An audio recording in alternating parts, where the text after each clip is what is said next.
Primera gran extinción. La extinción de Cámbrico Ordovícico. Ocurrió hace 600 millones de años, en el final del Precámbrico, una era que duró más de 4.000 millones de años y en la que apenas había vida. La Tierra había salido hacía poco de una gran glaciación conocida como Tierra Bola de Nieve. En esta época solo había un continente y un inmenso océano. Hace unos 670 millones de años, medusas, corales y gusanos se agrupaban en las orillas del continente. En tierra firme, la vida aún no se había asentado, a excepción de algunos pequeños organismos, y por la noche, la luna se veía mucho más grande que ahora, ya que estaba más cerca. Se ha demostrado que la luna se aleja de la Tierra 3 centímetros por año, esto gracias a unos espejos que fueron dejados en la luna durante las misiones Apolo y que reflejan láseres enviados desde la Tierra. El caso, hace 500 millones de años empezó el período cámbrico. Aquí surgió la explosión cámbrica, llamada así porque la cantidad de fósiles aumenta muchísimo con respecto al precámbrico. El mundo estaba formado por 4 continentes, uno más grande llamado Gondwana, y otros 3 más pequeños llamados Liberia, Laurentia y Báltica, todos rodeados por el océano de Pantalasa. En el cámbrico surgieron los trilobites, uno de los primeros artrópodos,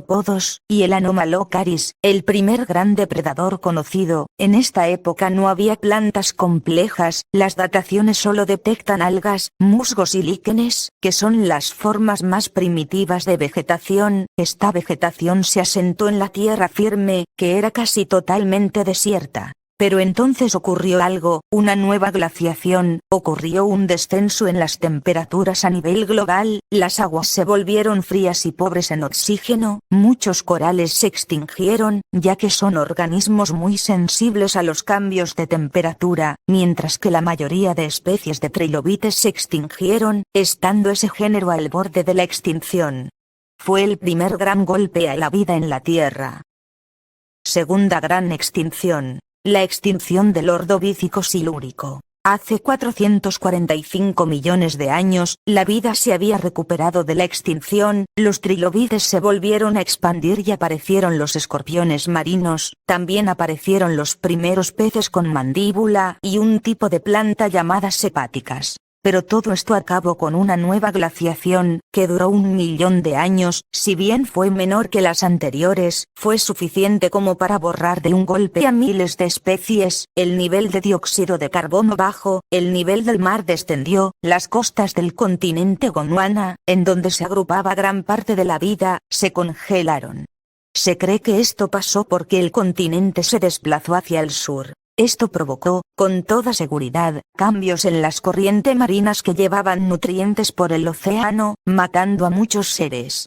500.000 años, acabó la glaciación, pero la vida apenas tuvo tiempo de recuperarse. Los niveles del mar subieron a principios del Silúrico, provocando que muchas especies desaparecieran. Estas dos extinciones ocurrieron de forma simultánea, y acabaron con aproximadamente el 60% de las especies vividas en la Tierra. Tercera gran extinción.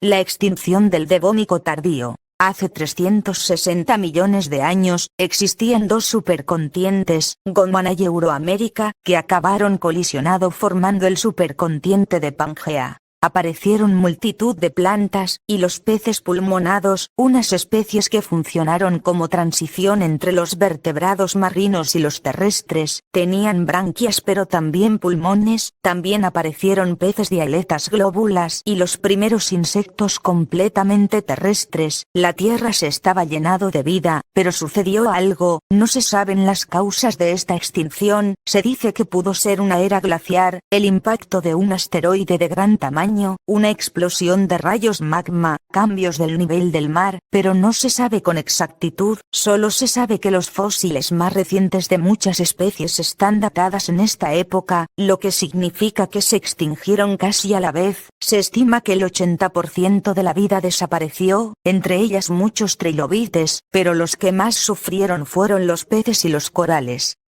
Cuarta gran extinción. La extinción del Pérmico Triásico.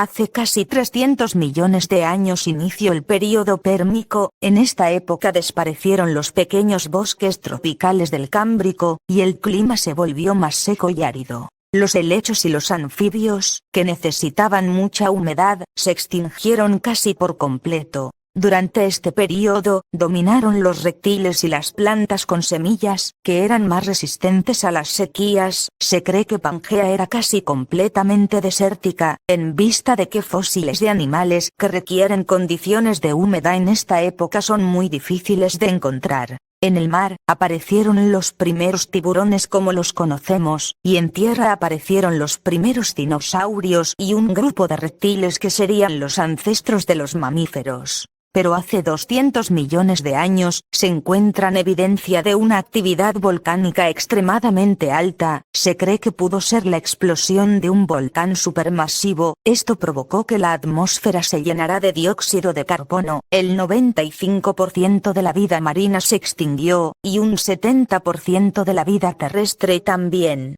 Esta fue la extinción más devastadora de la historia de la Tierra.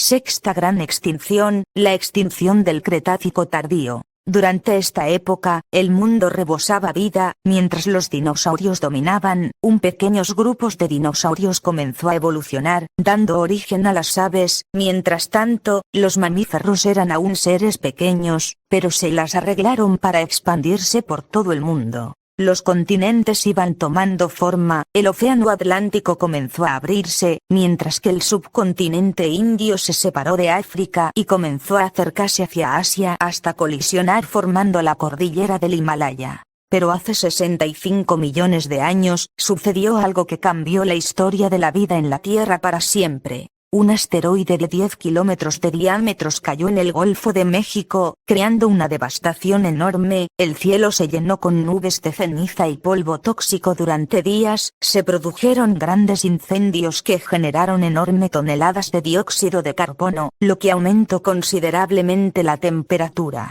Los dinosaurios fueron borrados en menos de 1 millón de años. De hecho, ningún animal grande sobrevivió. Los bosques y selvas redujeron muchísimos y extensión. Gran parte del planeta se convirtió en un desierto. En los mares, la vida animal fue diezmada por completo y desaparecieron casi todos los corales. Esto permitió la expansión de las algas. Se formaron acumulaciones de algas enormes, y cuando estas morían, todo sin material vegetal quedaba enterrado bajo el fango. La mayoría del petróleo que hoy usamos surgió de esas algas, que fueron las únicas beneficiadas de este acontecimiento. Quinta gran extinción. La extinción del Triásico-Jurásico. Hace 220 millones de años, las especies que habían sobrevivido a la extinción repoblaron el mundo. En el mar, los moluscos y crustáceos reemplazaron a los trilobites en su papel de limpiadores del océano, pues se alimentaban de restos de otros animales. En tierra, el continente Pangea se dividió en dos, Gondwana y Laurasia. Laurasia era un continente muy seco, un ambiente perfecto para los reptiles, pero Gondwana era un continente con un clima tropical. En esta época los dinosaurios aún no habían alcanzado su periodo de mayor auge, pero empezaban a posicionarse como depredadores dominantes, mientras que los mamíferos ya habían surgido como un grupo marginal. Al final del Triásico, no se sabe muy bien por qué, el 20% de las especies vividas desaparecieron, y esta es la extinción más misteriosa, pero permitido que los dinosaurios se volvieran dominantes en la Tierra, ya que casi todos sus enemigos se extinguieron. Séptima gran extinción. La extinción del Holoceno. Hace 16 millones de años, los mamíferos ocuparon el lugar de los dinosaurios como especies dominantes en la Tierra. Surgió la megafauna, mamuts, tigres dientes de sable, perezosos y armadillos gigantes entre otras especies dominaban el mundo, mientras que los primates ya habían evolucionado en los bosques y selvas de todo el mundo. Mientras tanto, en Sudamérica, gobernaban las aves del terror, un género extinto de aves carnívoras que eran más altas de que una persona adulta, y en África, surgían los primeros homínidos. pero hace unos 14.000 años, tanto la megafauna como las aves del terror desaparecieron en su totalidad. Se estima que fue un 6% de la vida terrestre, pero no deja de ser impactante, ya que Australia, por ejemplo, perdió a más del 70% de sus especies animales. Se cree que esta extinción pudo ser producida, o como mínimo influenciada, por la expansión de los homínidos, en especial los Homo sapiens, al ser estos últimos los más numerosos. Sin embargo, gran parte de la culpa la tuvo el fin de la última glaciación, ya que la megafauna había surgido durante la glaciación, y no pudieron adaptarse al fin de la misma.